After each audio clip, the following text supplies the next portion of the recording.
Do you want more hours in the day to do what you want to do? Do you want to get more things done faster? Do you want to do this without feeling tired all the time? My answer to all these questions was yes, and I found out how to do it. And I'll talk about it in just a moment. Hi, my name is Luis Escobar. I'm a storyboard artist on the Simpsons television show. I've been working on the show for 20 plus years now, actually. Um, and recently, I've been hacking my sleep. I actually tend to sleep about 4 hours every night. So why did I start doing that?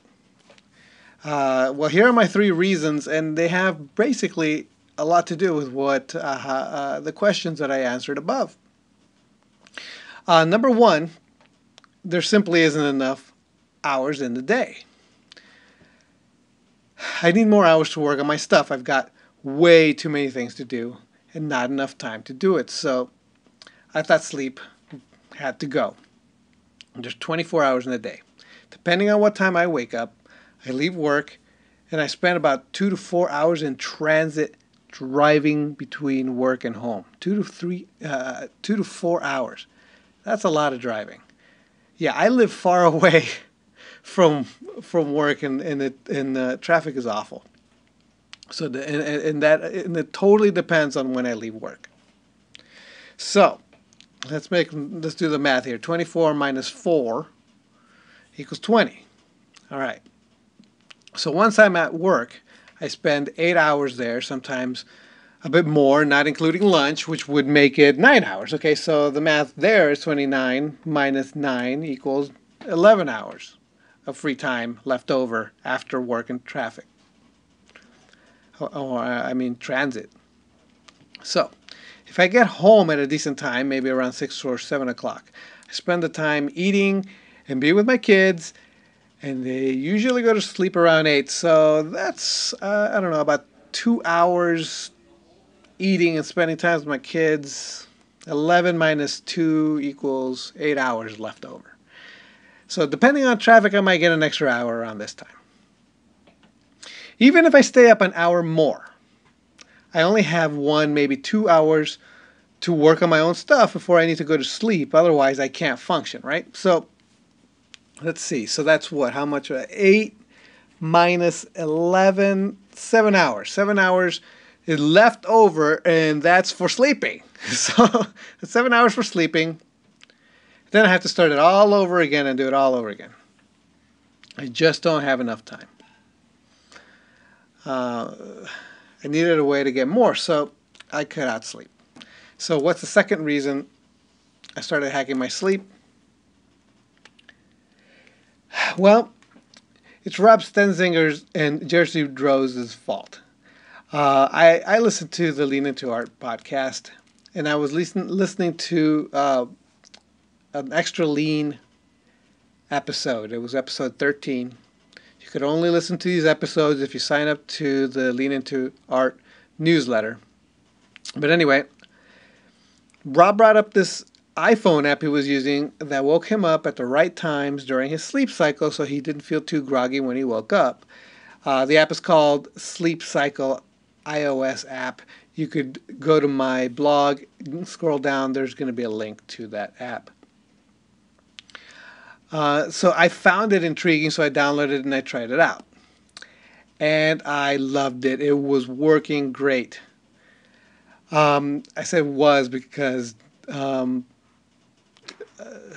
I sleep with a pregnant woman, and it's kind of messing things up a bit. But maybe I'll talk about that another time. So this got me thinking, right? Because using this thing got me thinking about sleeping and sleep cycles, and so I went online and I did some research, and I found myself going down this crazy rabbit hole about sleeping less by hacking your sleep, and I was like, oh, that's awesome. So I read 3 articles. I'm going to link again to the 3 articles on my blog, but the titles of the articles are How to Hack Your Brain, Every Man's Sleep, and Every Man's Sleep Schedule.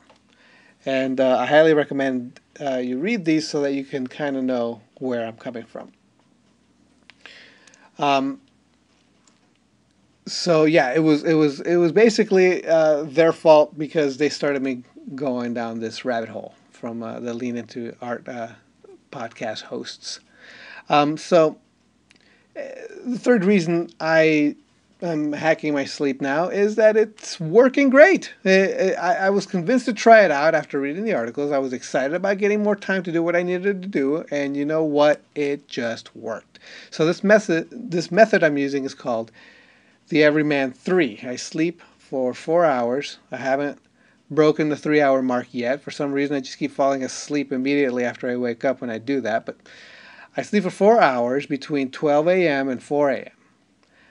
I get up, go to work, which takes me an hour around that time. I'm leaving around 4:30, 5 o'clock, so there's no traffic, thankfully. And then at 9 a.m., I take a 20-minute nap and then I continue working. And then at 2 p.m., I take another 20-minute nap and I work until it's quitting time. And my drive back is around an hour and a half to 2 hours, depending on traffic. Then I spend time eating and spend time with the kids, and then they go to sleep around at the very latest, 9 p.m. And now I get 3 to 4 hours of work to work on my own stuff. Uh, that's half a work day. That's 4 hours is half a work day. So, and the best part is I don't really feel tired, except around nap time. As nap times get closer, I start getting a little tired, and so but I mean, it goes away because I take a nap, right? Yeah. So, do I recommend it? Yes. Although uh, it means being very disciplined about your nap schedule. You can't go off your nap schedule, or it screws everything up. And you have to be comfortable with the idea that you won't be getting the pleasure of lounging around in bed. You have to pretty much get up immediately after uh, your alarm rings, or else what's the point, right? I mean, the whole point is to get more time. So, what do you think? Do you think of? Do you think you want to give this a shot? Let me know. Yeah, if you are doing this, or you're going to want to give this a shot, or if you want to try this out, yeah, leave a comment below on my blog. If you're listening to this, somehow there should be some kind of link either to my blog or something. I actually, since this is an audio clip, I'm not quite sure how I'm going to post it. It might be on YouTube. I don't know if I've posted it on YouTube as of the time of this recording, but yeah, there's a link. There should be a link below that links to my blog. And while you're there, you can subscribe to my newsletter, and you can get a free art of book, a digital art of book of all my work. For inspirational purposes, if you like my artwork. And once you're part of the newsletter, you'll get to find all kinds of cool things about The Simpsons, some behind the scenes stuff about the show, and many other things. All right, so I guess I'll talk to you next time. All right, bye.